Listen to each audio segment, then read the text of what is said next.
In our headlines on this Thursday afternoon, September 19th, here in South Korea.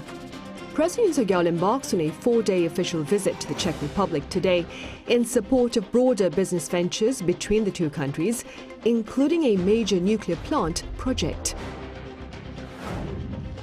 Over in the US, policymakers at the Federal Reserve are cutting their lending rates by 50 basis points to the 4.75 to 5% range for the first time in over 4 years in light of promising economic activity. Meanwhile, North Korea's Kim Jong-un oversees the tests of 2 types of missiles, one for a super-large conventional warhead and the other for a nuclear warhead on Wednesday, in yet another show of military strength. President Yoon Suk-yeol departed for the Czech Republic earlier on this Thursday morning to promote a broader range of business ventures between the two countries, including a major nuclear plant project. Our top office correspondent Kim Do-yeon reports. Seeking to help close a deal between Korea Hydro and Nuclear Power and the Czech Republic, President Yoon Suk-yeol embarked on a visit to the European country on Thursday. This trip comes as this past July, the Czech government chose Korea Hydro and Nuclear Power as the preferred bidder to build 2 nuclear power units in Dukovany, a project worth 24 trillion Korean won, or about 17.3 billion US dollars.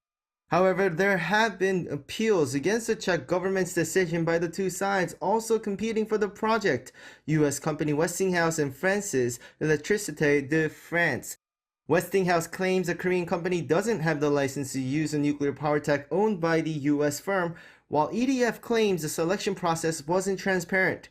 To this, President Yoon said in a written interview with Reuters published Thursday morning that, quote, there is no need to worry and that his confidence any obstacles can be overcome. He added Seoul and Washington were creating an amicable atmosphere among businesses in the nuclear energy sector to close out the differences.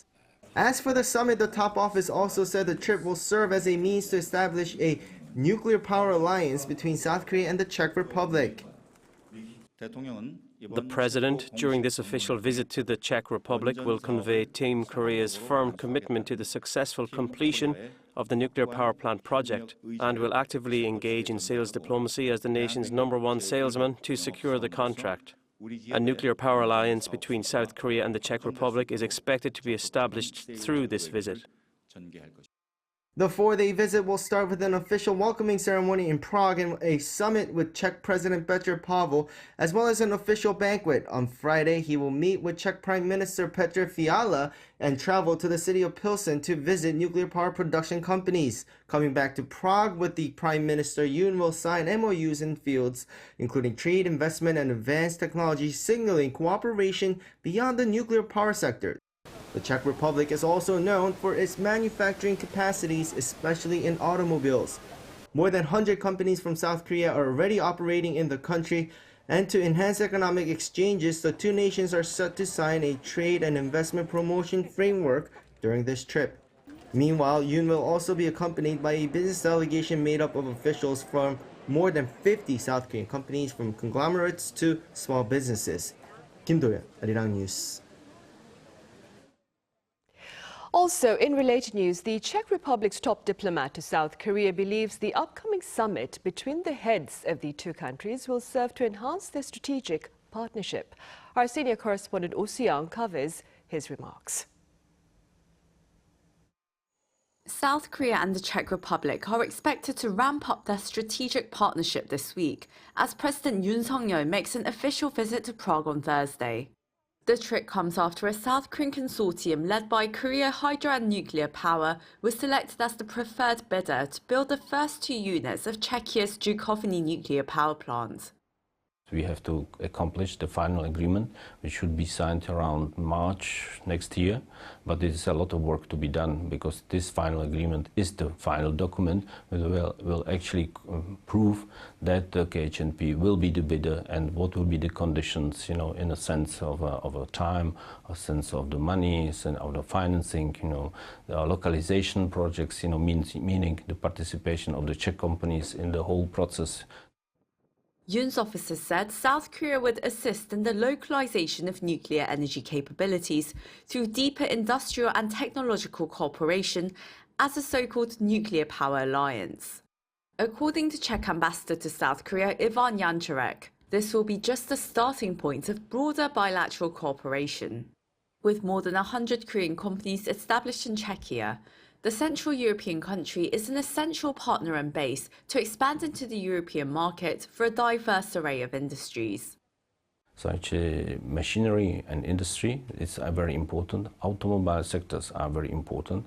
So actually, we see that there is a chance, with the new transformation of the automobile industry into the EV mobility. The second area is the semiconductors, how to actually make our supply chain more resilient, and more resistant to the possible disturbances in the world. And the third one is the health and farm sector, the pharmacy sector, because today the medicines and the health issues, one of the important things, for our societies which are aging. And furthermore, security will be another major issue, particularly with the ongoing war in Ukraine and Russia's military collaboration with North Korea. So, unfortunately, we see that the security in the Euro-Atlantic area is linked to the security in the Indo-Pacific area. So that was why, we have to cooperate, and we have to do things together. One of the areas where we can really cooperate is cybersecurity. Across all areas, the ambassador emphasized common liberal values of freedom, human rights and the rule of law. So actually give us, a base, for the alliance. And its alliance, is being based on economic cooperation, but, it should be primarily based, on these democratic shared values. As South Korea and Czechia mark 35 years of their diplomatic relations next year and 10 years of establishing their strategic partnership, President Yoon's visit is expected to serve as a pivotal moment to elevate bilateral ties to a brand new level. Oh Soo-young, Arirang News, Prague. Back here on the peninsula, North Korea's Kim Jong-un reportedly oversaw the tests of 2 types of missiles, including one for a super-large conventional warhead on Wednesday, in yet another show of military might. Our Shin Ha-young covers Pyongyang's latest provocation and Seoul's related denunciation. North Korea on Thursday claimed that it successfully tested a new type of tactical ballistic missile capable of carrying a super-large conventional warhead the day before. The state-run Korean Central News Agency said that the test of the missile, named Hwasongpo 11 Ta 4.5, was equipped with a 4.5-ton super-large conventional warhead. The test aimed to verify the missile's accuracy at a medium range of 320 kilometers and the explosive power of the super-large warhead. This is the second time since July that the North has said it tested such a missile. The KCNA said the North also successfully conducted a test fire of a strategic cruise missile, claiming its performance has been upgraded. It added that North Korean leader Kim Jong-un oversaw the test and expressed satisfaction. Kim said that the tests are directly linked to external threats to North Korea's security and emphasized the importance of having the strongest technology and overwhelming power in both nuclear and conventional weapons. Meanwhile, the Joint Chiefs of Staff announced on Thursday that North Korea sent around 160 balloons carrying trash towards South Korea, which started Wednesday evening and continued into the night. The JCS reported finding some 30 trash bundles in Seoul and northern parts of Gyeonggi-do province. No harmful substances were found, with the trash mainly consisting of paper, plastic, and bottles. South Korean military officials on Thursday addressed Pyongyang's recent missile tests and the launch of waste-carrying balloons. North Korea is far from what we'd consider a normal country. Their actions, such as launching trash balloons or missiles, are driven by various motives. One aim could be to incite internal conflicts in South Korea to advance their own agenda. The presidential office issued a statement warning North Korea against short-range ballistic missile launches, urging an immediate halt to provocations, including the launch of waste-carrying balloons. Shin Ha-young, Arirang News. In other news, a Ukrainian drone reportedly hit a large weapons depot in a town deep inside Russian territory on Wednesday. According to authorities at Russia's health ministry, at least a dozen people have been injured in the blast in the Tver region, located about 380 kilometers northwest of Moscow. An anonymous Ukrainian security official claimed the raid was the result of a joint operation between Ukraine's security service and the country's intelligence and special operations forces. Another Ukrainian intelligence officer added that among the ammunition destroyed at the depot were North Korean KN-23 short-range ballistic missiles. In the Middle East, Lebanon is reeling in the aftermath of a series of deadly explosions involving public communication gadgets. Our Kim Jong-sil has details. The death toll in Lebanon is rising after a wave of walkie-talkie explosions on Wednesday kills at least 20 people. This follows Tuesday's pager explosions, which killed at least 12 people, including 2 children. Thousands have been injured as communication devices known to be used by Iran-backed Hezbollah exploded across Lebanon over the past 2 days. Some of Wednesday's explosions occurred near a large crowd that had gathered for the funerals of victims from Tuesday's attack.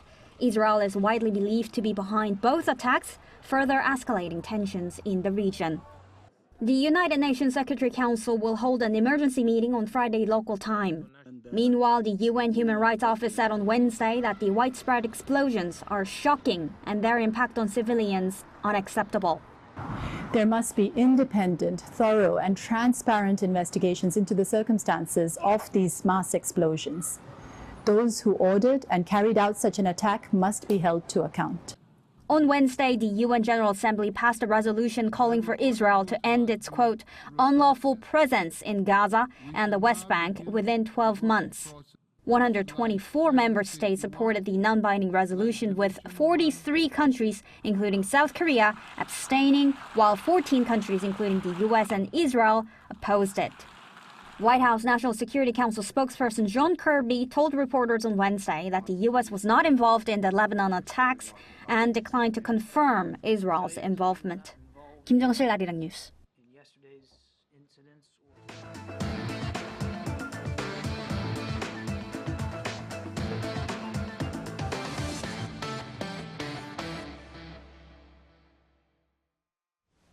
In the U.S., as widely anticipated, the Federal Reserve has shared intentions to cut its interest rate for the first time in more than 4 years amid promising economic findings. Our Lee Seung-jae reports. The U.S. Federal Reserve on Wednesday announced that it's cutting its benchmark interest rates by 50 basis points, bringing down rates to the 4.75 to 5% range. Today, the Federal Open Market Committee decided to reduce the degree of policy restraint by lowering our policy interest rate by a half percentage point. This decision reflects our growing confidence that with an appropriate recalibration of our policy stance, strength in the labor market can be maintained in a context of moderate growth and inflation moving sustainably down to 2%. The jumbo rate cut was the first cut in 4.5 years since the onset of the COVID-19 pandemic. A statement released by the U.S. Central Bank cited recent indicators that suggest economic activity is continuing to expand at a robust pace, adding that while job gains have slowed and the unemployment rate has risen, the figure is still relatively low. Fed Chairman Jerome Powell also noted several economic indicators for the latest decision. Our patient approach over the past year has paid dividends. Inflation is now much closer to our objective, and we have gained greater confidence that inflation is moving sustainably toward 2%. As inflation has declined and the labor market has cooled, the upside risks to inflation have diminished and the downside risks to employment have increased. Powell added that the FOMC remains focused on achieving its dual mandate goals of maximum employment and stable prices for the benefit of the American people. Meanwhile, the U.S. Fed also lowered its year-end target rate median from 5.1% to 4.4%, according to the dot plot released on Wednesday, signaling another 50 basis point cut within the year.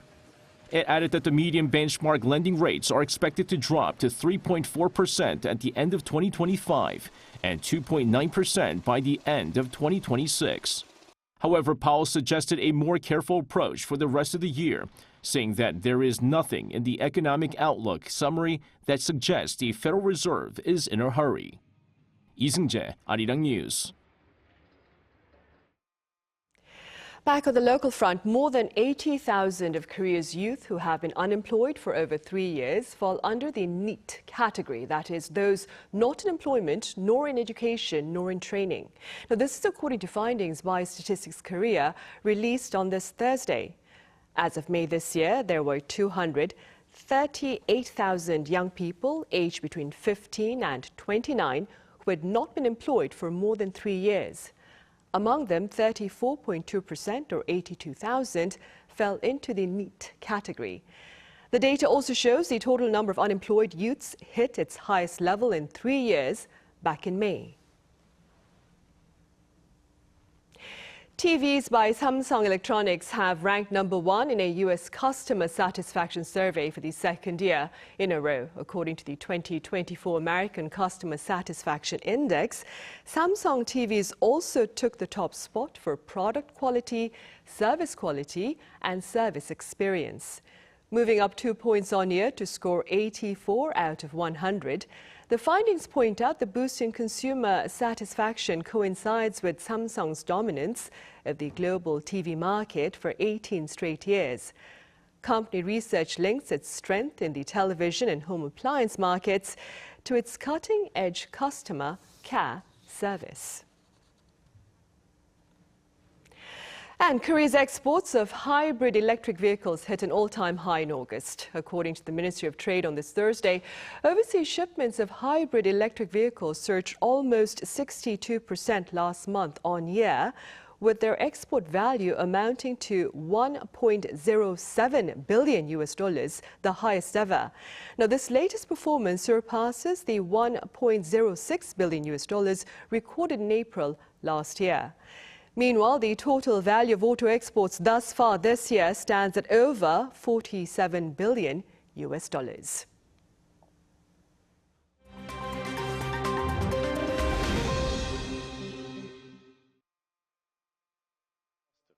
Let's take a look at the latest news in the world now. Members of the European Parliament called for the release of EU funds on Wednesday to pay for damage from flooding that killed at least 21 people across Poland, the Czech Republic, Romania and Austria this week. Italy issued yellow alerts effective from Thursday for nearly 50 regions in the country as Storm Boris moved westward, bringing a risk of floods and landslides. Flooding in Central Europe is reportedly the worst in at least 2 decades, wreaking havoc from Poland to Romania, causing deaths, destroying bridges, submerging properties and cars, and leaving cities and towns covered in mud and debris. Local governments and residents in Central Europe saw significant financial damage as the storm dumped up to 5 times the average September rainfall in 4 days up to Tuesday, prompting appeals for financial help from the EU.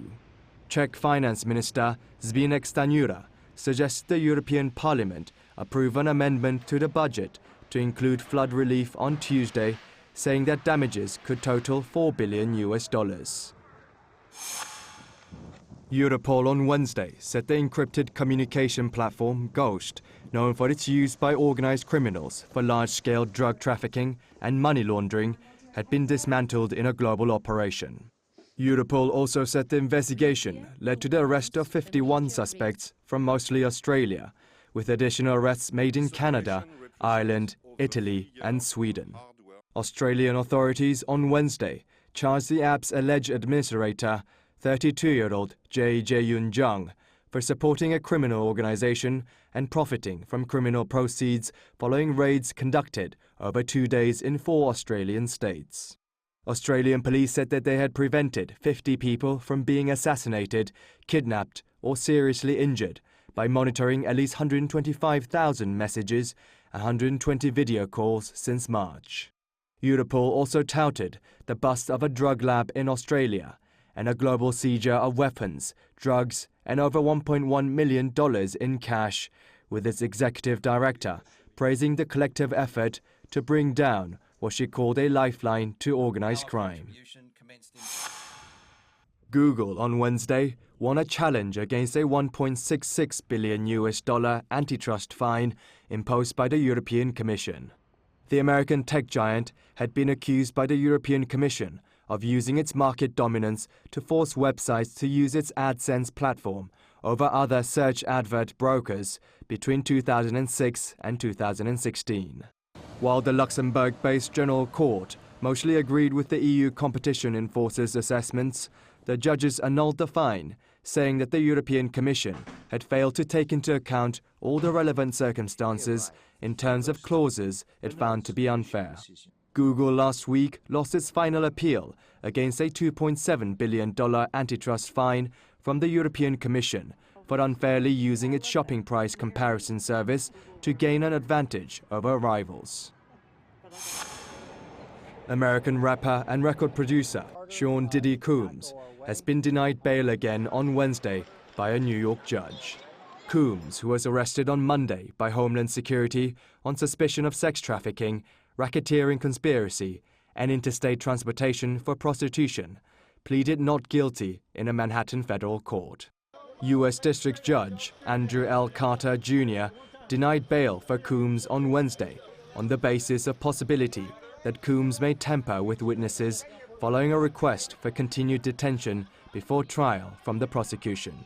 Combs has been accused of using his business empire, including his record label Bad Boy Entertainment, to transport sex workers across states to take part in recorded sexual performances called freak-offs.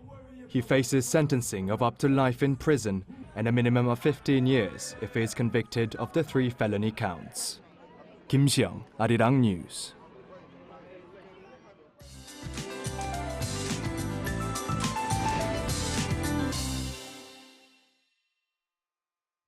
Good afternoon. A midsummer-like Chuseok holiday this year made outdoor traditions and travel extremely challenging. And for today, we're expecting more of the same with heat alerts in place for most parts of Korea. And making it feel even more summer-like is passing rain.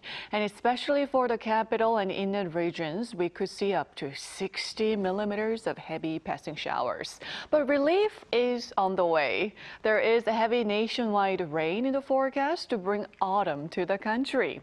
Rain that starts on Jeju today will spread nationwide by tomorrow and continue into Saturday. But the capital area could see up to 120 millimeters of downpours. Then we can finally start to live without an air conditioner from the weekend.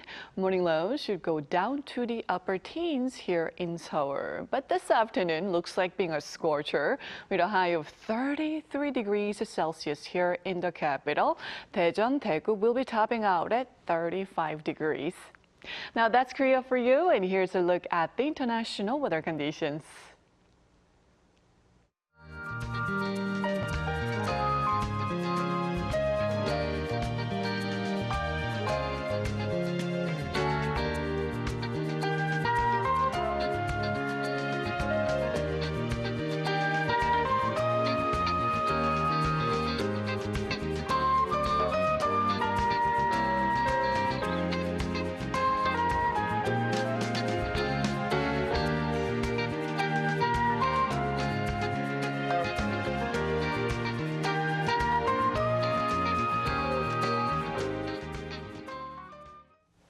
Those are the headlines at this hour here in South Korea. Coming up next, our daily panel session. Do stay with us. Thank you for now.